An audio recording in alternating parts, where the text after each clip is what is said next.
Ellison menikah dengan Josh yang telah menemaninya selama 7 tahun. Mereka dikaruniai 2 anak perempuan yang berusia 3 dan 1 tahun pada saat ibu mereka meninggal. Usianya masih sangat muda, yaitu 24 tahun. Ellison berencana untuk kembali ke sekolah demi menjadi seorang guru, dan dia sangat mendambakan memiliki anak ketiga. Ellison adalah pribadi yang sangat penyayang, sabar, dan penuh perhatian. Pada 14 Mei 2010, polisi mendapat telepon darurat sekitar jam 9 malam. Yang menelpon adalah pasangan suami istri yang menemukan kendaraan di tepi jalan. Alasan mereka menepi dan menelpon 911 adalah karena lampu hazard mobil itu menyala. Di dalam mobil, mereka melihat seorang ibu merosot di kursinya dan jelas sekali kalau dia sudah tewas. Sementara anak perempuannya yang berusia 3 tahun ada di dekatnya tetapi tidak terluka. Ketika polisi tiba, mereka langsung tahu kalau Ellison ditembak dari jarak dekat. Tampak lubang peluru di kaca samping pengemudi. Pelurunya menembus dada Ellison, keluar dan bersarang di kursi. Peluru itu kaliber 10 mm atau 40. Tidak tampak tanda perampokan karena dompet Ellison ditemukan di bawah di sisi penumpang. Di sebelahnya ada uang $10 dengan setetes darah di bagian atas. Ponselnya juga masih utuh di sana.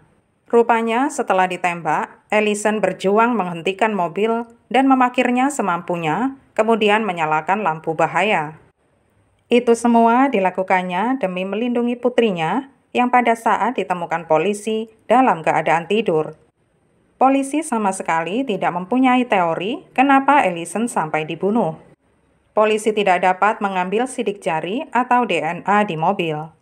Polisi mencoba menelpon suami Ellison, Josh, tetapi dia tidak menjawabnya. Polisi pun menghubungi saudara laki-laki Ellison dan menyampaikan kabar kematian saudara perempuannya. Saat akhirnya Josh ditemukan, polisi langsung menanyainya. Tetapi di mata polisi, Josh sangat tidak emosional atas berita duka itu. Dia mengatakan terakhir melihat sang istri bersama anak perempuannya pergi ke toko. Josh mengatakan saat itu dia sedang ada di rumah bersama putrinya yang satu lagi dan juga dengan saudaranya. Ketika Josh ditanya apakah saudaranya itu dapat menguatkan alibinya, dia menjawab tidak.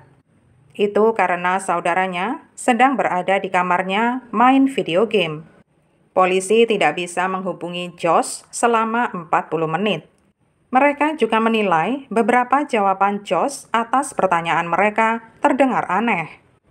Ketika polisi bertanya apakah saudaranya kidal, Josh mengatakan dia tidak kidal, tetapi kalau menembak memakai tangan kiri.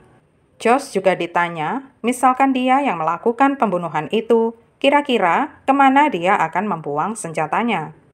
Josh menjawab, di saluran air belakang rumahnya. Josh bersedia menjalani tes poligraf, tetapi terbukti kalau jawabannya penuh tipuan. Dia akhirnya harus menjalani yang kedua. Kali ini mereka menanyakan hal yang sama dengan yang awal, hanya dengan cara yang berbeda. Dia lolos. Polisi menggeledah komputer Josh secara forensik. Pada saat pembunuhan Ellison terjadi, Josh sedang online dan akhirnya dia dikesampingkan sebagai tersangka. Dia mengatakan akhirnya bisa merasakan duka cita setelah dia dicoret dari daftar tersangka. Namun setelah Josh tidak dijadikan tersangka, polisi tidak punya bukti lain dan tidak punya tersangka lain. Kasus kematian Ellison pun menjadi beku. Polisi pun meminta peran serta masyarakat dalam mengusutnya. Akhirnya, ada sebuah informasi penting yang masuk. Seorang pria mengatakan saat dia sedang mengisi bensin mobil di pom, tiba-tiba dia mendengar suara tembakan pada 14 Mei 2010. Setelah suara tembakan, dia melihat mobil pickup Ford perak melaju. Ken Parks, seorang Texas Ranger, mendatangi pom bensin yang dimaksud untuk meminta rekaman CCTV. SPBU berjarak 6 km dari TKP. Dia bisa melihat pickup Ford melaju di pom bensin. Rekaman itu mentah, jadi dia tidak bisa melihat plat nomornya. Ada seorang pria lain yang bersaksi dan mengaku mendengar suara tembakan. Dia mengatakan sampai merasa takut dan mengira dirinya yang ditembak. Pencarian segera diumumkan atas pickup Ford F-150 berwarna silver. Dalam satu wilayah, tercatat ada 450 pickup yang sama. Sayangnya, kasus ini kembali beku, tetapi polisi tidak menyerah begitu saja demi menemukan jawaban bagi orang-orang terkasih Allison. Kasus Allison sudah menjadi kasus beku selama bertahun-tahun, sampai pada akhirnya muncul seorang informan yang mengatakan sempat mendengar dua orang pria sedang membicarakan kasus pembunuhan Allison. Kedua pria itu diidentifikasi sebagai Ozzy dan Sabino. Keduanya memang adalah penjahat yang terkenal kejam yang telah beroperasi selama bertahun-tahun dengan spesifikasi merampok wanita. Ozzy juga mengendarai Ford F-150 berwarna silver. Dia diringkus sebulan setelah kematian Allison. Agak disayangkan karena pickup Ozzy sudah terjual, tetapi polisi berhasil melacaknya. Pemilik barunya mengatakan kepada polisi bahwa suaminya menemukan peluru di dalam pickup dan untungnya dia masih menyimpannya. Setelah diuji, peluru itu cocok dengan yang ditemukan di mobil Allison. Polisi mengetahui kalau Ozzy dan Sabino membuat nama panggilan khusus untuk para wanita yang mereka rampok, yaitu anak domba. Target mereka adalah para wanita yang tampak sendirian dan rentan.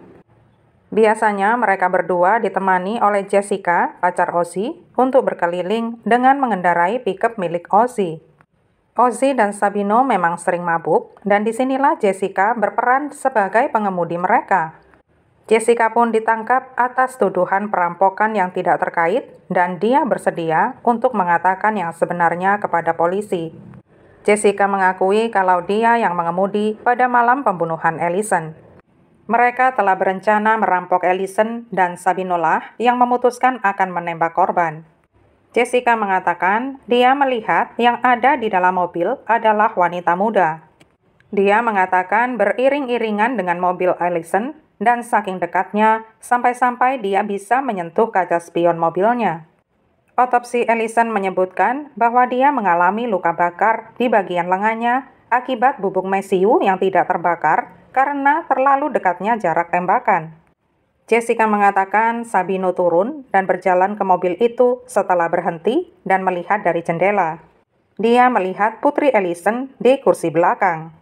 Penuntut bisa mendapatkan undang-undang yang menggabungkan antara pembunuhan dengan segala perampokan yang sudah dilakukan oleh Ozzy dan Sabino. Polisi mewawancarai Ozzy di balik jeruji besi.